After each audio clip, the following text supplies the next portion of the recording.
Indonesia secara resmi dikenal sebagai Negara Kesatuan Republik Indonesia atau dipanggil NKRI. Adalah negara dengan kepulauan terbesar di dunia yang terletak di Asia Tenggara. Dengan lebih dari 17.000 pulau, Indonesia tidak hanya memiliki kekayaan alam yang melimpah, tetapi juga keanekaragaman budaya yang luar biasa.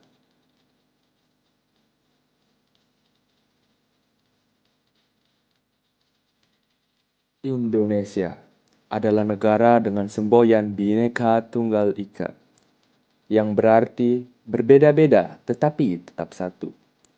Semboyan ini mencerminkan keberagaman suku, agama, dan budaya yang ada di Indonesia. Terdapat lebih dari 1.300 suku bangsa dan 700 bahasa yang tersebar di seluruh wilayah.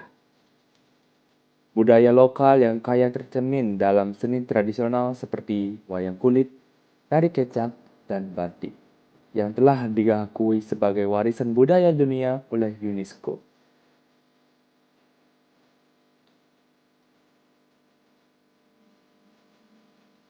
Namun, negara kepulauan dengan populasi besar menghadapi tantangan serius dalam pengolahan sampah. Salah satunya wilayah yang mendapat perhatian khusus adalah Bali. Pulau yang dikenal sebagai Pulau Dewata ini terkenal akan keindahan alam dan budayanya, namun juga menghadapi krisis lingkungan akibat timbunan sampah.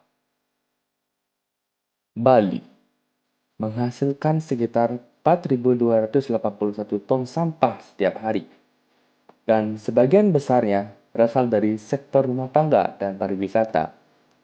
Sayangnya, sekitar 50% dari sampah tersebut tidak dikelola dengan baik, sehingga berakhir di tempat pembuangan akhir atau TPA, yang seringkali sudah melebihi kapasitasnya atau mencemari lingkungan alam termasuk pantai dan laut.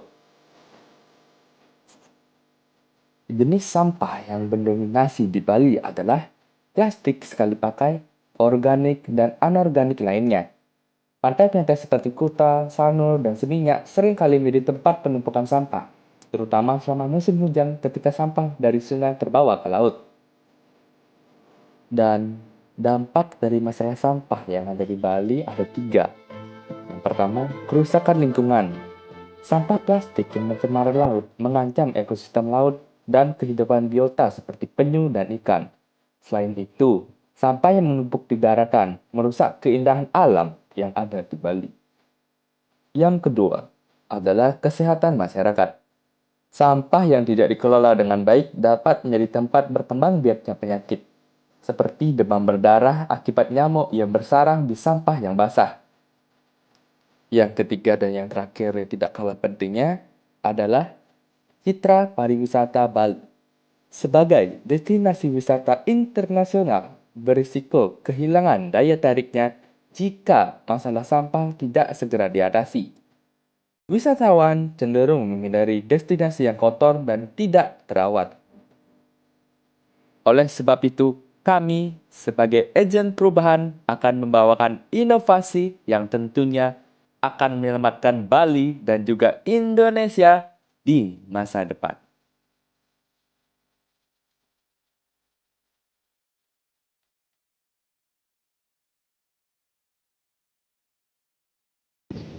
Jakarta punya Monas. Lombok ada Mandalika. Bali punya apa?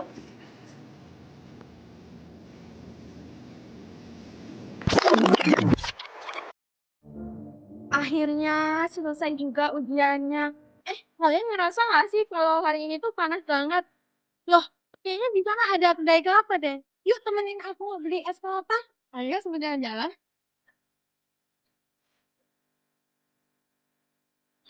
Seger banget. Ah, segarnya. Ya, udah habis.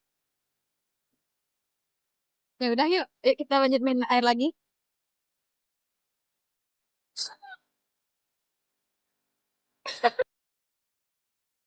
Bali punya sampah karena manusianya.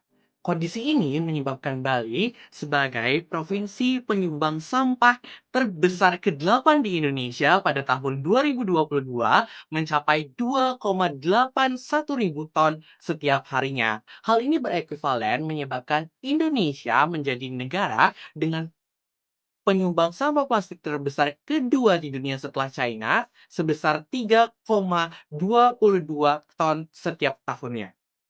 Sama sekecil apapun wujudnya, tetap akan berkontribusi untuk lingkungan kita, termasuk dompet ini. Setiap hari, bahkan ada 93 juta sedotan plastik yang digunakan di Indonesia. Pertanyaannya, kemanakah mereka akan berakhir? Dalam kondisi seperti ini, diperlukannya aksi oleh kita. Oleh karena itu, kita sebagai generasi muda, semua solusi tidak hanya dari teori saja, namun dapat diaplikasikan demi bumi kita yang lebih asri. Maka dari itu, kami dengan bangga mempersembahkan kepada Anda yaitu Fruit Track EcoStraw atau disingkat CIS. Sebuah sedotan ramah lingkungan terbuat dari ampas singkong dan juga limbah kepiting rajungan. Ini bukanlah sedotan kecil biasa, namun sedotan kecil ramah lingkungan yang dapat menyelamatkan Bali dan juga Indonesia di masa depan.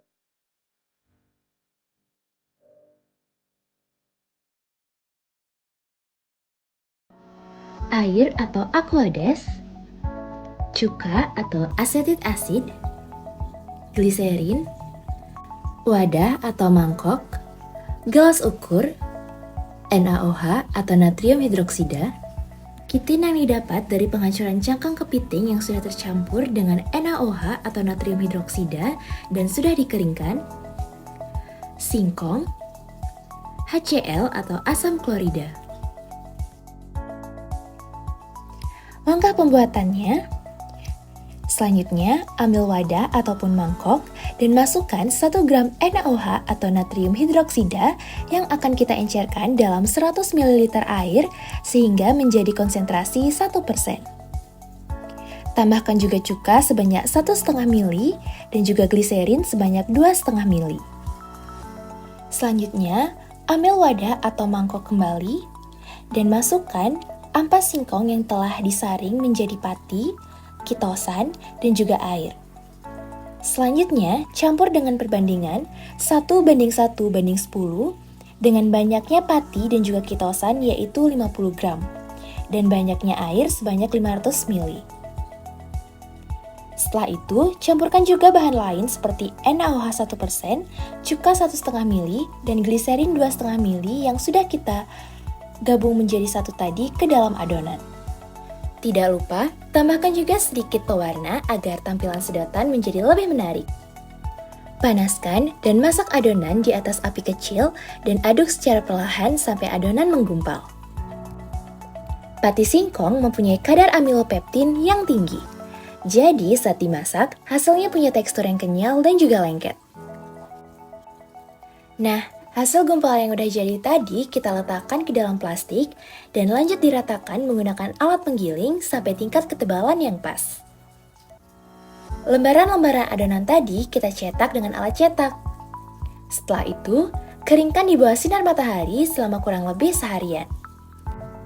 Lalu, sedotan dari pati singkong dan cangkang kepiting rajungan yang bersifat biodegradable siap untuk digunakan.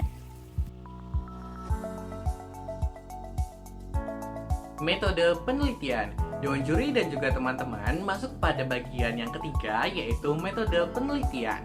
Penelitian kami ini menggunakan metode analisis deskriptif kuantitatif eksperimental di mana kami melakukan eksperimen terlebih dahulu, kemudian menguji, menganalisis datanya dan juga membuat laporan dari hasil penelitian tersebut. Nah, adapun lokasi penelitian yang kami gunakan itu berlokasi di Laboratorium Fakultas Matematika dan Ilmu Pengetahuan Alam Universitas Udayana. Kemudian kami juga menggunakan rumah salah satu peneliti di Uluwatu, Gianyar, Bali. Adapun waktu penelitian ini terhitung selama 3 bulan. Di mana pada mulanya kami melakukan proses pembuatan produk, kemudian dilakukan dengan tahapan pengujian kualitas, lalu ada analisis data uji, dan juga pendeskripsian hasil dari data tersebut dalam bentuk laporan. Hasil dan juga pembahasan. Bapak Ibu juri dan juga teman-teman, sebagai sebuah inovasi sedotan ramah lingkungan, Crookstruck Eco Straw yang berbahan dasar dari sari pati singkong dan juga limbah kepiting rajungan, setidaknya kami melakukan 4 tahapan pengujian untuk menguji kualitas dari produk kami, yaitu ada uji elongasi, uji daya tarik, uji daya serap, dan juga uji organoleptik. Penasaran bagaimana hasil dari keempat uji tersebut? Yuk simak penjelasan selanjutnya. Bapak Ibu juri dan juga teman-teman, mari kita melangkah pada pengujian yang pertama, yaitu uji elongasi. Uji elongasi merupakan sebuah pengujian mekanis yang mengukur seberapa jauh bahan tersebut dapat memanjang sebelum akhirnya putus. Di mana konteks bahannya di sini itu adalah sedotan Eco Straw yang kami ciptakan. Ternyata sebelumnya kami membuat 7 buah sampel dengan perlakuan yang berbeda-beda. Ada 3 bahan utama dalam 7 buah sampel tersebut.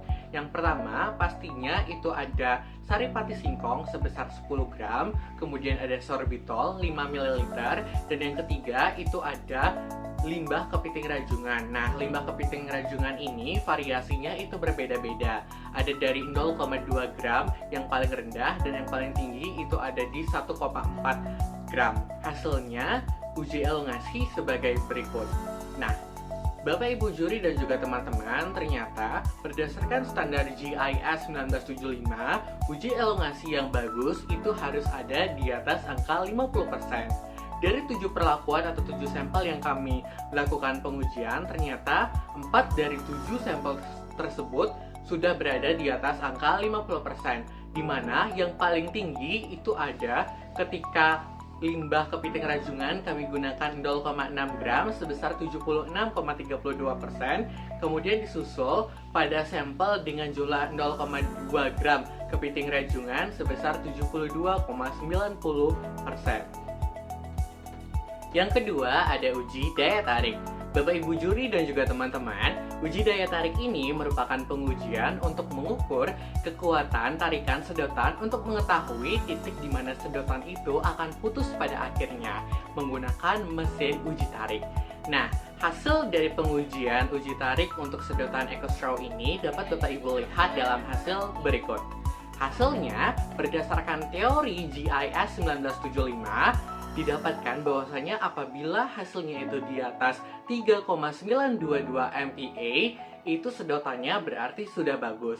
Nah, dari 7 buah sampel yang kami lakukan pengujian, ternyata ketujuhnya atau seluruh sampel itu telah lolos uji, di mana hasil yang paling bagus atau terbaik pertama itu ada pada komposit dengan jumlah kepiting rajungan sebesar 1,4 gram dengan angka 17,28 MPa. Disusul terbaik kedua itu ada di 1,2 gram cangkang kepiting rajungan atau limbah kepiting rajungan sebesar 13,99 MPa, dan terbaik ketiga itu ada di 0,6 gram limbah kepiting rajungan sebesar 9,49 MPa. Ini menandakan bahwasanya kualitas dari 7 buah sedotan atau 7 buah sampel sedotan dengan perbandingannya masing-masing itu telah lulus uji daya tarik dan semuanya itu sudah bagus. Yang ketiga ada uji daya serap. Bapak Ibu juri dan juga teman-teman, berdasarkan 2 uji sebelumnya, peneliti fokus pada 4 dari 7 buah sampel yang telah lolos uji elongasi dan juga uji daya tarik produk, yaitu komposit dengan campuran 0,2, 0,6, 1,2, dan juga 1,4 gram limbah kepiting rajungan.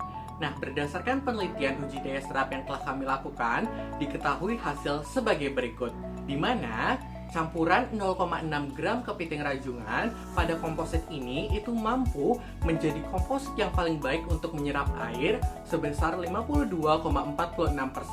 Sedangkan komposit dengan campuran 1,4 gram limbah kepiting rajungan itu menjadi komposit yang paling kuat untuk menahan air sebesar 49,74%.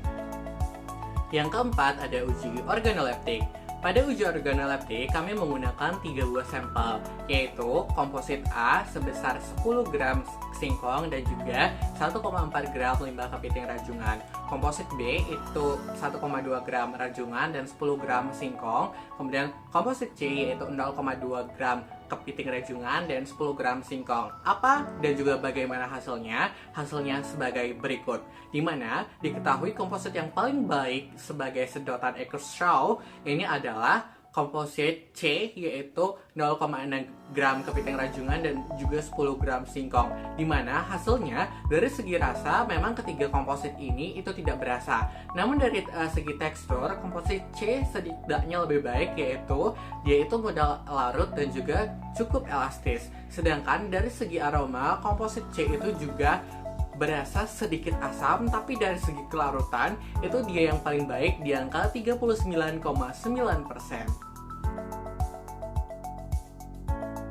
Tidak terasa, kita telah sampai pada bagian akhir yaitu simpulan. Bapak Ibu Dewan Juri dan teman-teman, inovasi Cruise Truck EcoStraw atau CIS merupakan inovasi sedotan edible berbahan dasar ampas pati singkong dan juga cangkang kepiting rajungan. Inovasi ini dirancang untuk mampu mengurangi limbah plastik dan juga mendukung ekosistem laut yang sesuai dengan SDGs poin ke-12 yaitu konsumsi dan produksi yang bertanggung jawab serta SDGs ke-14 yaitu menjaga ekosistem laut. Produk ini terverifikasi ramah lingkungan, mudah terurai dan juga menawarkan alternatif praktis serta fungsional bagi konsumen untuk berkontribusi pada pelestarian lingkungan dan juga ekosistem laut demi Indonesia Emas, Indonesia Maju 2045. C I. S CIS gantikan plastik buat bumi lebih baik.